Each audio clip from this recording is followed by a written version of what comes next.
Assalamualaikum warahmatullahi wabarakatuh. A'udzu billahi minasyaitonir rajim. Bismillahirrahmanirrahim. Alhamdulillahi rabbil alamin. Allahumma salli wa sallim ala sayyidina Muhammad wa ala ali sayyidina Muhammad. Qala Rasulullah sallallahu alaihi wasallam, nadzarallahu mar'an sami'a minna haditsan fahfidhuhu hatta yuballighahu ghairahu. Semoga Allah Subhanahu wa taala menjadikan orang-orang yang mau membaca hadis, mau mendengarkan hadis, lalu mau mempelajarinya dan menyebarkannya kepada orang lain, Allah jadikan wajahnya berseri-seri baik di dunia maupun di akhirat. Allahumma amin. Semoga Allah juga menjadikan orang-orang yang mau menonton video ini lalu mau mensubscribe channel ini kemudian men-share-nya, Allah jadikan orang-orang yang bahagia, sukses baik di dunia maupun di akhirat bersama Rasulullah sallallahu alaihi wasallam. Allahumma amin. Kaum muslimin rahimakumullah, marilah kita sama-sama melanjutkan belajar membaca hadis-hadis Rasulullah sallallahu alaihi wasallam dalam kitab Al-Jami' Shahih karangan Imam Suyuti. Kali ini kita masih pada bab doa, yaitu hadis tentang doa. Kita akan membaca hadis nomor 1494. Rasulullah sallallahu alaihi wasallam mengajarkan kepada kita sebuah doa supaya kita diberi iman yang makin sempurna dan terus makin sempurna.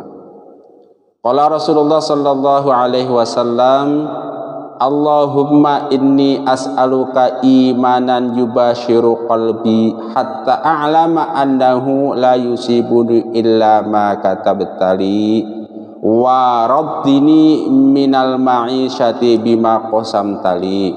Kita ulangi doa yang diajarkan oleh Rasulullah. Allahumma inni as'aluka imanan yubashiru qalbi hatta a'lama annahu la yusibuni illa ma katabtali wa raddini minal ma'isyati bima qasamtali. Hadis riwayat ini diriwayatkan secara dhaif. Artinya, ya Allah, sesungguhnya aku memohon kepadamu iman yang menempel di hatiku sampai aku tahu bahwa sesungguhnya tidak akan mengenaiku selain yang telah Engkau tetapkan untukku. Dan buatlah aku rela dari kehidupan dengan apa yang telah dibagikan kepadaku. Hadis riwayat Bazzar Ibnu Umar. Status hadis ini sahih. Status hadis ini dhaif.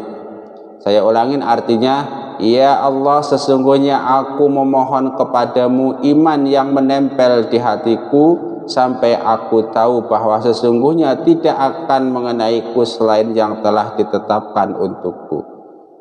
Dan buatlah aku rela dari kehidupan dengan apa yang telah dibagikan kepadaku. Hadis riwayat Bazzar Ibnu Umar ngan Ibni Umar, ya. Riwayat Bazzar dari Ibnu Umar. Status hadis ini dhaif. Kaum muslimin rahimakumullah, marilah kita sama-sama coba pahami doa yang diajarkan Rasulullah sallallahu alaihi wasallam.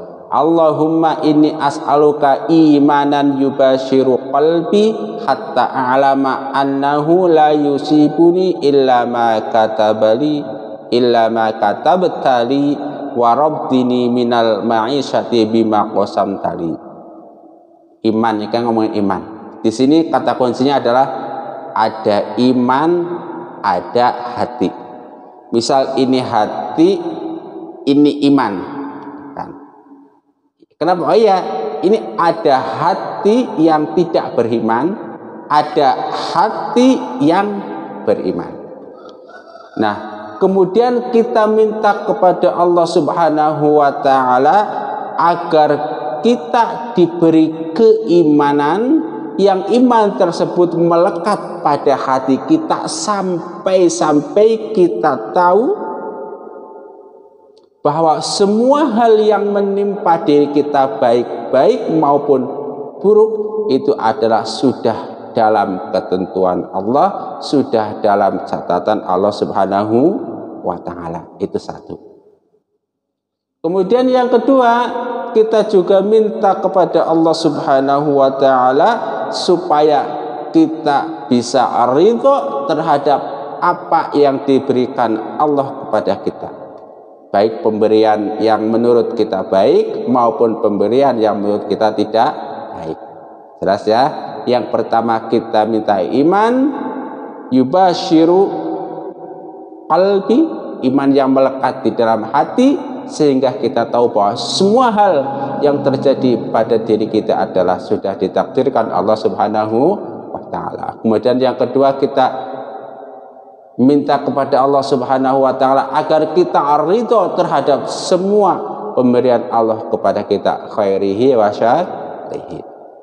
Ya udah, itu aja. Penjelasan diantaranya begini, untuk apa istilahnya mencontohkan doa ini, yang paling mudah itu diantaranya adalah imannya orang mu'alaf. Begini, ada orang mu'alaf atau orang baru masuk Islam, dia akan beriman, mengucapkan dua kalimat syahadat, asyhadu an la ilaha illallah wa asyhadu anna muhammadar rasulullah. Dia iman, oke, misalnya nilainya 1 misalnya. Nah, iman ini itu bisa bertambah dengan apa bertambahnya? Sebab amal soleh.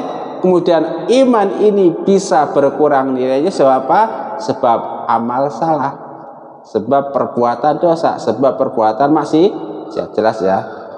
Jadi iman ini harus kita terus kita pupuk dengan perbuatan amal soleh, tentu dengan sholat, dengan puasa, dengan zakat, dan lain-lain. Harus kita pupuk dengan cara meninggalkan perbuatan yang dilarang, seperti tidak berzina, tidak mabuk, tidak maksiat, dan lain terus. Sehingga iman kita makin hari ini makin tumbuh terus, sehingga hati kita akan tahu bahwa semua hal yang terjadi pada diri kita sudah ditakdirkan oleh Allah Subhanahu wa ta'ala. Tidak hanya sampai tahu, tetapi kita juga meningkat sampai pada tingkatan ridho, bahwa kita ridho terhadap semua yang diberikan Allah Subhanahu wa ta'ala kepada kita. Satu.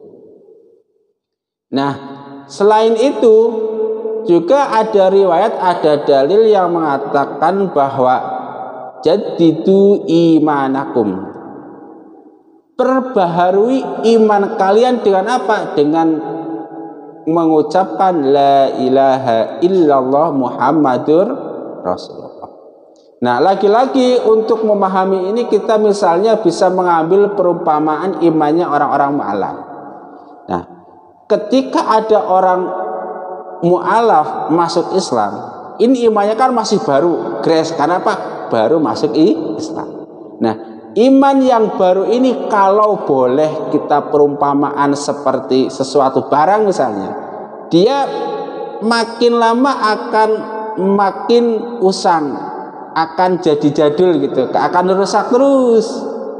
Nah, supaya tidak rusak, maka iman kita tersebut itu harus kita perbaiki, harus kita perbaharui setiap saat. Bagaimana caranya? Banyak. Salah satu caranya adalah dengan mengucapkan la ilaha illallah Muhammadur Rasulullah. 2. Yang ketiga, pada suatu riwayat dikatakan bahwa iman itu ada 60 cabang lebih atau 70 cabang lebih, dan yang paling tinggi adalah qaulu la ilaha illallah, dan yang paling rendah adalah membersihkan sesuatu yang membahayakan di jalanan. Jadi contoh lagi-lagi pada mu'alaf, misalnya begini, ketika ada seorang mu'alaf masuk Islam, kan dia iman. Nah, Iman ini kan kemudian ibarat cabangnya ada 70 cabang lebih. Iman kita ada tingkatan berapa? Apakah di tingkatan 70? Apakah di tingkatan 1? Wallahu a'lam. Nah, tetapi yang jelas iman kita kadang naik ke tingkat paling atas, kadang turun ke tingkat paling bawah. Nah, supaya tetap pada tingkat paling atas, salah satu caranya adalah dengan mengucapkan la ilaha illallah. Karena dari sekian banyak cabang iman yang menduduki ranking 1 itu qaulu la ilaha illallah. So, kalau begitu, kalau Anda ingin mengupdate iman Anda, kalau Anda ingin membersihkan iman Anda supaya tidak kotor, lalu kalau Anda ingin mempertahankan iman Anda selalu di level 1, caranya banyak. Salah satu cara yang paling gampang yaitu mengucapkan kalimat la ilaha illallah. Jelas ya? Cuman jangan lupa, ketika kalimat la ilaha illallah Muhammadur Rasulullah diucapkan oleh seseorang, maka nilainya berbeda-beda. Saya tidak mengucapkan kalimat kualitas la ilaha illallah berbeda, enggak. Nilai ucapan seseorang terhadap la ilaha itu berbeda-beda. Ada yang nilainya 70 tadi itu misalnya paling tinggi, ada yang sedang, ada yang rendah. Nah, supaya ucapan la ilaha illallah Muhammadur Rasulullah kita itu makin berkualitas, enggak ada cara lain seperti fa'lam annahu la ilaha illallah. Itu kan kalimat yang populer kalau setiap mau zikir bersama, ada fa'lam annahu la ilaha illallah, la ilaha illallah.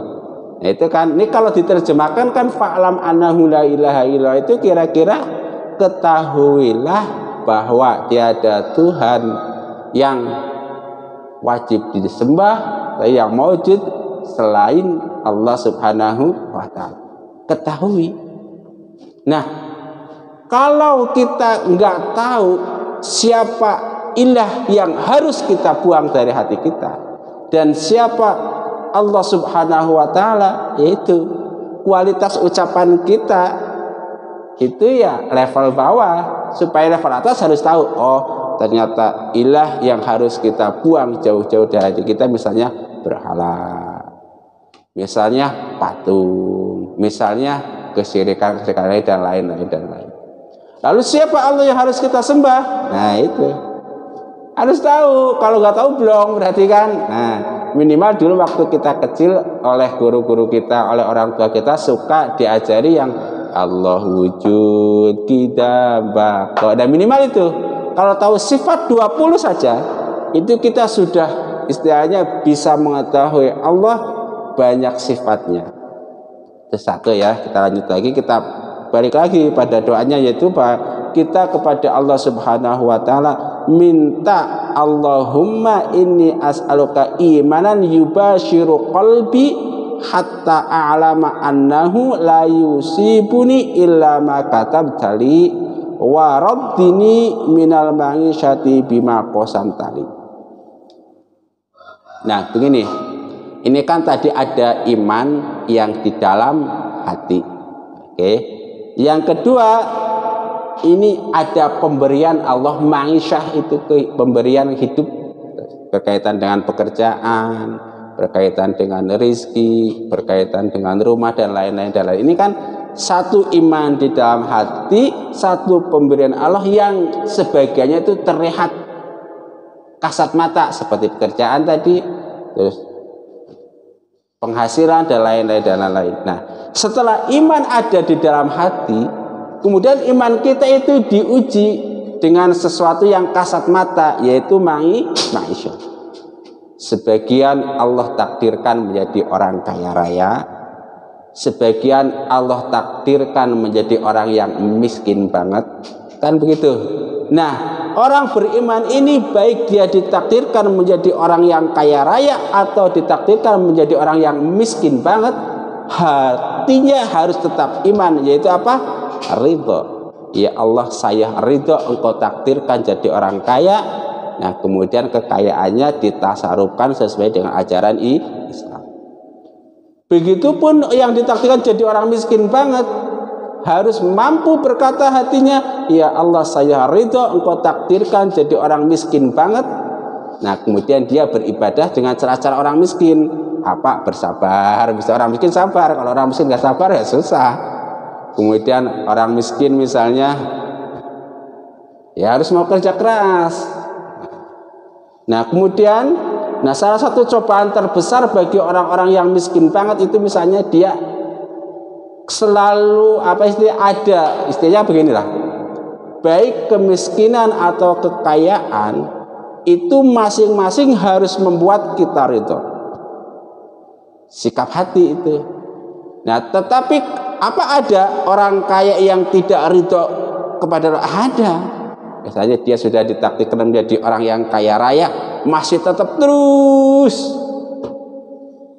melihat yang lebih kaya lagi, mencari, sehingga apa? Hatinya akan susah ketika melihat orang lain lebih sukses dalam hal duniawi itu ya. Hatinya akan susah kalau misalnya dia sudah ditakdirkan kaya punya mobil 10, susah orang lain punya 20. Nah itu contoh, salah satu contoh perbuatan yang tidak itu. Tetapi seharusnya dia tetap ridho, dia sudah ditakdirkan Allah punya mobil 10, lihat yang punya 20 santai saja bos, itu sudah masing-masing, kira-kira gitu. Begitupun yang orang miskin, dia ditakdirkan Allah menjadi orang yang miskin banget, ridho, melihat orang kaya biasa aja bos, semuanya nggak ada artinya kalau tidak ridho. Kalau ridho semuanya berarti. Kekayaan sangat berarti kalau hati kita ridho, kemiskinan juga sangat berarti kalau hati kita ridho. Kenapa? Semuanya itu adalah merupakan ujian dari Allah untuk menguji keimanan kita di dalam hati. Jelas ya? Tadi kita yang pertama minta supaya iman kita melekat kepada hati. Tidak hanya melekat, tetapi keimanan kita tersebut membuat kita sadar dan membuat kita tahu bahwa semua hal yang terjadi pada diri kita sudah ditakdirkan Allah Subhanahu wa Ta'ala. So itu iman. Lalu di luar tubuh kita, tentu nggak hanya di luar tubuh kita, ini salah satu ujiannya adalah disebutkan di sini ma'isyah. Kamu ngaku beriman nih, ente mu'alaf misal ngaku iman, coba saya tes. Ada yang dikasih banyak, ada yang dikasih sedikit, ada yang dikasih pintar, ada yang dikasih bodoh, gitu kan. Ada yang dikasih ganteng, ada yang dikasih tidak ganteng, ada yang dikasih ya banyaklah jabatan, ada yang jadi rakyat jelata. Semua itu kemudian kita kepada Allah, waraddini minal ma'isyati bima qasamta. Udah. Pada akhirnya doa ini harus membuat kita ma'rifatullah, ma'rifatur rasul dan ma'rifatun nafs. Siapa Allah? Nah, maka pada doa ini adalah zat yang memberi kita keimanan, zat yang memberi kita hidayah al-hadi. Siapa diri kita? Diri kita adalah makhluk yang oleh Allah diberi hidayah berupa apa? Berupa iman. Siapa diri kita? Diri kita adalah makhluk yang oleh Allah takdirnya sudah ditentukan, bagiannya sudah ditentukan. Dan siapa kita? Kita adalah makhluk Allah yang seharusnya ridho terhadap setiap pembagian dari Allah Subhanahu wa Ta'ala. Sudah jelas ya? Doa ini membuat kita ma'rifatullah, terus doa ini juga membuat kita tahu diri kita. Lalu kita juga membuat tahu siapa sih yang mengajarkan doa ini kepada kita, yaitu Rasulullah Shallallahu Alaihi Wasallam. Ternyata apa? Ternyata dengan sebuah doa kita bisa mengetahui siapa Allah, kita bisa mengetahui siapa diri kita, bisa mengetahui siapa Rasulullah Shallallahu Alaihi Wasallam. Minimal sesuai dengan hidayah dan taufik yang Allah berikan kepada kita masing-masing. Tentu pemahaman saya terhadap ma'rifatullah dan terhadap doa ini berbeda dengan pemahaman Bapak Ibu sekalian. Bisa jadi Bapak Ibu sekalian lebih paham, lebih alim dari saya. Tapi bisa jadi sebaliknya. Tergantung Allah seberapa banyak memberi hidayah kepada kita.